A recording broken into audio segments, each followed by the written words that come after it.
Hi, Nick. Nice to meet you. Thank you for joining me. Hello, Heidi. So we're going to be speaking about your latest film, Crisis, which has been released in the last few weeks. So thank you for that. And also thank you for tackling a topic that is a little bit taboo still in terms of films. I don't think I've seen anything related to the opioid crisis on film. So thank you for that. Thank you. It's a pleasure to be with you and to be at High's Music. Perfect. Thank you. So maybe I know that you've talked about the film already extensively, and I understand that you thought of writing the film because of some personal connections, but you also did a little bit of research when it came down to writing the script. Can you explain a little bit about that? Yeah, absolutely. I mean, I love research. I think, for this type of film, research is really essential. I had some personal experience with the topic. Many years ago, a friend of mine passed away from opioid abuse, and it had started with pills, and it ended up going into heroin. And at the time, we didn't understand it, and it was a disturbing experience, but we kind of filed it away. About 5 years ago, all this research started to come out that really, a lot of the problem people were having with opioids would trace back to pills. People were starting with pills and then getting into heroin as a kind of gateway.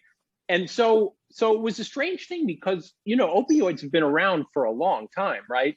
And I mean, morphine was given to Civil War soldiers on the battlefield. So why was it that all of a sudden we had hundreds of thousands of deaths, millions of people having trouble with this substance, and I think there's been in America, there was a demonization of drug abuse. Oh, the bad people, the addicts, why don't they just, grow up? And so this research started coming out, really showing how addictive these substances were, even if taken as prescribed, right? So someone would go in and get a back injury, and then they'd get a prescription for opioids, and all of a sudden they would need it, because it affected their brain and made them dependent. And this was happening in anywhere from 20 to 50% of people who took the product. So I thought, wow, this is really out of control. And I teamed up with these reporters at the Los Angeles Times. And they opened my eyes to this wealth of research. They had gotten documents from inside pharmaceutical companies, and then they introduced me to this undercover detective, Steve Opferman, who was a wonderful resource. And he had busted a bunch of these pill mill rings. Pill mills are where people will divert. They'll bring in kind of shill customers. In this case, in the movie, we get into this, it's homeless people, and they'll use their government insurance, and they'll get the pills, they'll take them out the back, and then they'll take the pills and sell them on the black market. So Steve opened my eyes to this whole world of this stuff. And then I started going in and meeting with pharma CEOs, pharma research companies. And indeed, one of my executive producers was a biotech entrepreneur. So I had a wealth of folks who stepped up to kind of ground the film in realism. And I thought, if we're going to take on something as serious as the opioid crisis, we really have to get it right. We don't want to put the wrong information out to the public, because first, this is a thriller. It's a film. Hopefully you're meant to entertain you and have a good time and enjoy these kind of wonderful actors giving all these great performances. But it's also a film that hopefully opens eyes and can give a little bit of a changed perspective to how did this epidemic come to pass? Was it because a bunch of bad drug addicts got together and decided they wanted to ruin their lives? I don't think so. Or was it because of unchecked power in the halls of the corporate elite and a kind of failure of the people, of the government, to adequately safeguard their fellow citizens? And so that was the inspiration for the movie. Yeah, and I do appreciate you pointing out that, it escalates, right? And it's at different levels of, who's safeguarding who and what. And I think that's sort of what I picked up from the film. Yes, it's a thriller, and I kind of just wanted to keep going and figuring out what's happening and where these characters are going to end up. Was there anything that surprised you in your research that you didn't quite know about in terms of substance use and opioids? I mean, there was so much that surprised me. Of course, one thing, that is, I might have guessed at, but not as severely, is how difficult it is to escape the clutches of this addiction. The lifetime recovery rates for opioid abuse are something like 1 in 10, or maybe 2 in 10 on a good day. So it's just, once the monkey gets on your back, it's really hard to get free of it. And I think I was troubled mostly by the fact that perhaps it was known that this was a much more dangerous substance, and that information wasn't communicated to the public. And then I think also that it became a marketing effort on behalf of some of the manufacturers to say, hey, let's get these pills out there. They're safe. We've got these studies. Oh, we can use it. Get the doctors to go for it. Get them a vacation, whatever. I don't know exactly, but the idea that it became a marketing exercise as opposed to a therapeutic exercise, Right. that was surprising to me. And it was sort of surprising that nobody was watching the store. Mhm. Where were the regulators? I guess they were wherever they are when we have another crisis, a housing crisis or whatever, that somewhere in DC having lunch. Right. So true. Yeah. Yeah, no, it's interesting. Maybe let's talk a little bit about your characters then, because we do have very interconnected stories in a way.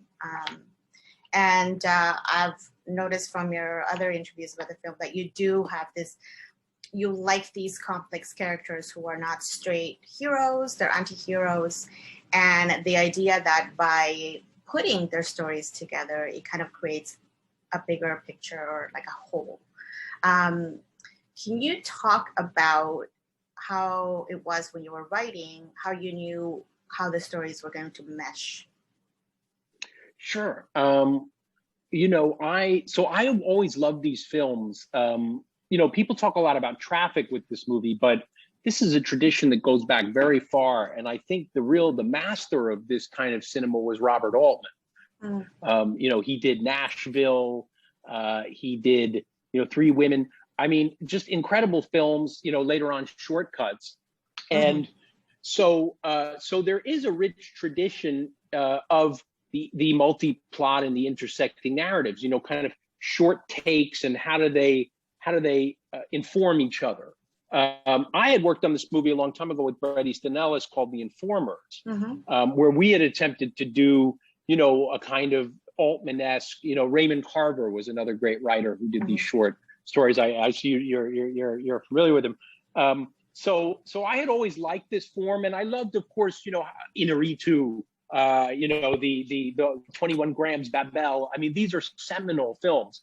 So I thought, all right, well, let me try to do my own version of that. I don't know if I'm going to be as good as the masters, but this is a topic that really calls out for a multi-perspective treatment, because it's so big. If you just focus on one thing, you're making an addiction drama and there's a kid and or we can make it an undercover cop movie, or we can make it a science movie. But I felt like blending the three of those things would be really give a fuller look into this perspective. Of course, it comes, you can't get as deep into a character as you do in, when you have a 2-hour movie just focused on one character. But I think that's okay. I don't mind that. I like in Traffic, you spend a little bit of time, or Babel, you dipping in and out. I think that creates an energy and an excitement. So I knew that I liked that structure.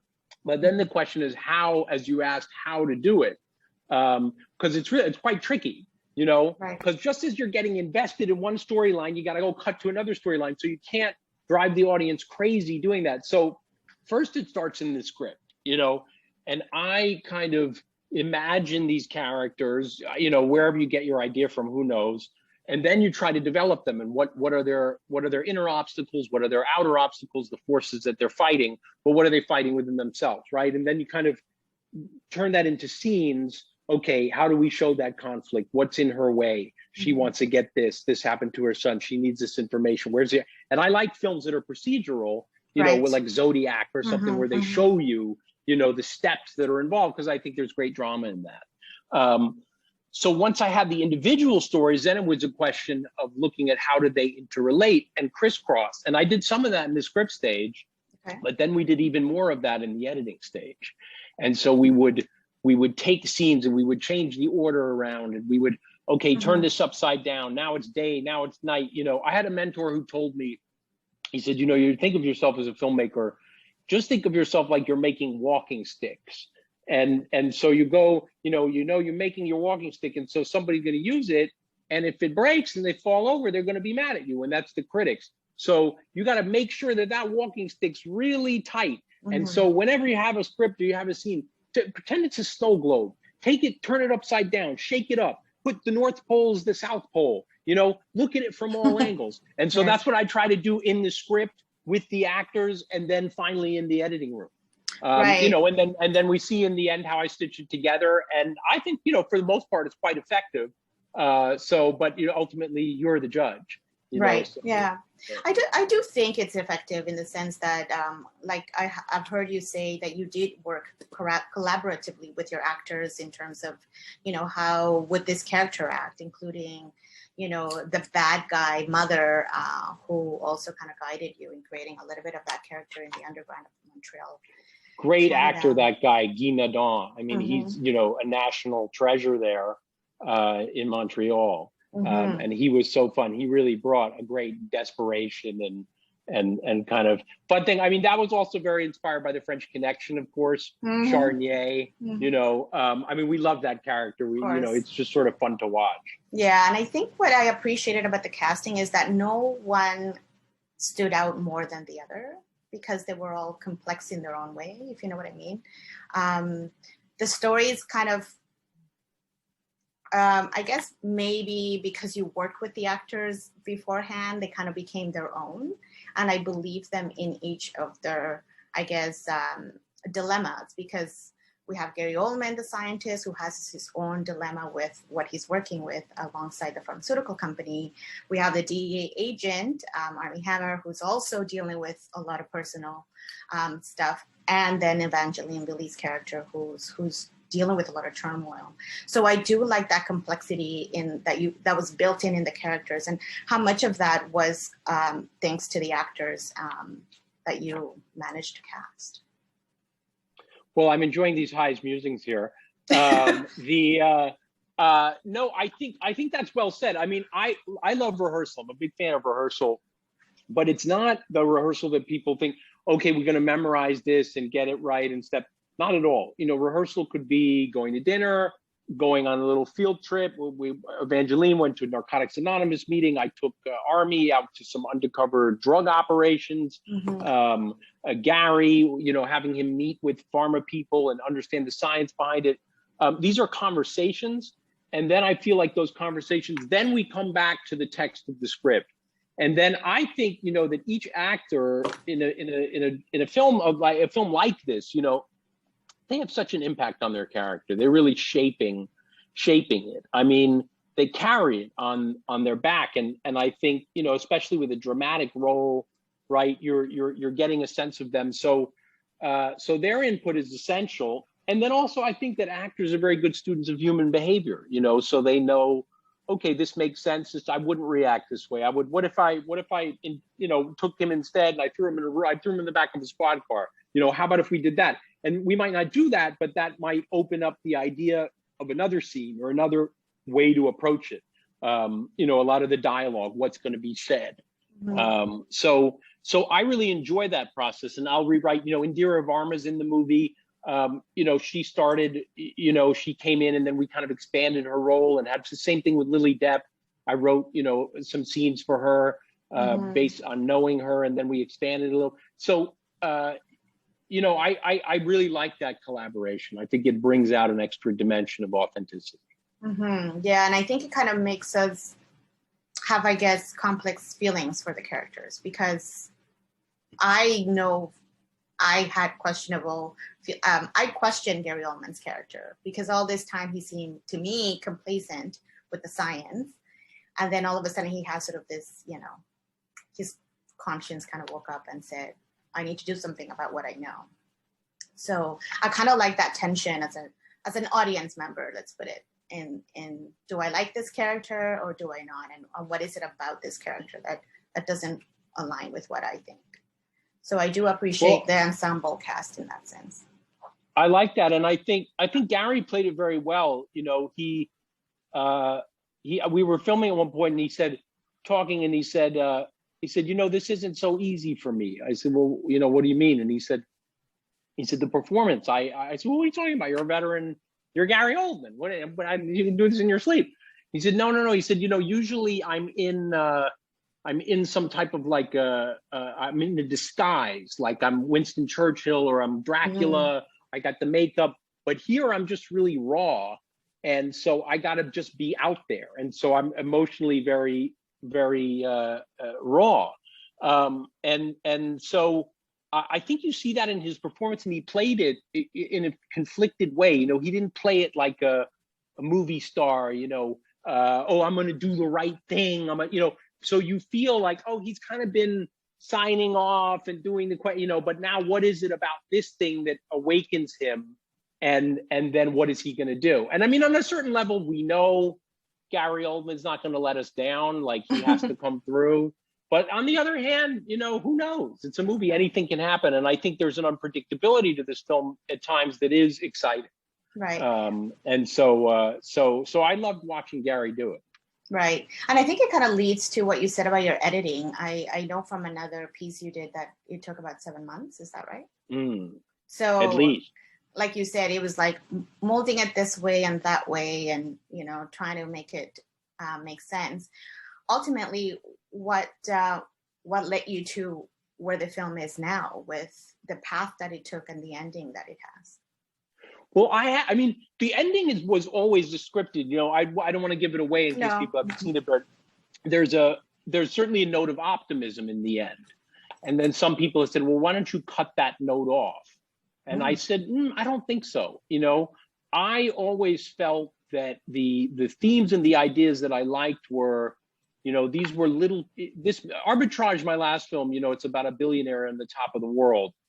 Right. This film, I wanted, you know, the world is collapsing, but this film, I wanted to take people who are a little more, you know, they're extraordinary characters, but they're more everyday in their situations. They're middle class or upper middle class.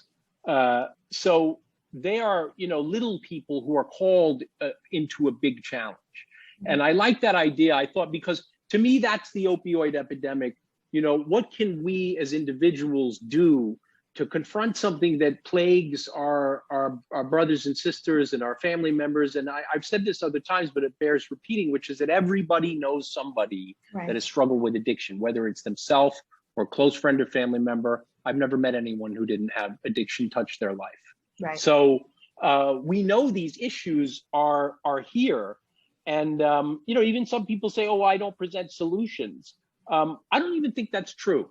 I think that there is a solution. The solution is discussion, treatment, destigmatization of addiction, and more attention paid to regulation, and ending the stupid drug war of locking up poor people for drug dealing, which is just creates more nightmare. And we've been doing it for 50 years and it doesn't work. They're not the problem. The problem is at the source. The problem is education of understanding the negative impact that these substances can have, and making sure that they're good properties, you know, because then some other people come out, they go, oh, they're worried. No, are you trying to take our pain medication away? I'm in pain. I'm not, no, absolutely not. You should get the drugs you need. But it's just really educating the populace the dangers of getting into it on a recreational basis. Right. So, and I think we're making progress in that area. Yeah, and I think, like you said, it's creating more dialogue and conversations, whether they're comfortable or uncomfortable, which I think we need at this time with everything else that's happening in the world, right? I totally agree. So I am aware of time, so I'm going to thank you for spending time with me today to discuss Crisis. It's available on all platforms, is that correct? Yes, it is. I'm just bought us a couple minutes. It is. Yes, it's opened up in the U.S. and in Canada as well. Just the last couple of weeks. And so we did theaters here in the U.S. We were the #1 independent film at the box office. We opened in Canada. We hit #2 on iTunes. So we're still up there somewhere. So we've just been out a week or two, but people seem to be reacting to it really well. You can get it on iTunes, Amazon. If you want, I'll come over and act it out for you, or I'll do it on Zoom. We just want you to see the film, talk about it, and let us know what you think. You can find us on Instagram at Crisis Movie, or Twitter, or you can find me and Jarecki. We love hearing from people. We love feedback, positive or negative, but really we just love the discussion, and to keep getting this film out there. And you know, if you don't like it, I'll give you your money back. So all right, people are going to hold you to that. So all right. Thank you first so 10 much. First 10 only. First 10 only. There you go. There's a caveat. Okay, well, hey, Heidi, it's been a pleasure speaking with you. Likewise, nice to meet you. Thank you for having us on the show. Congratulations. Okay, all right, so we'll see you soon.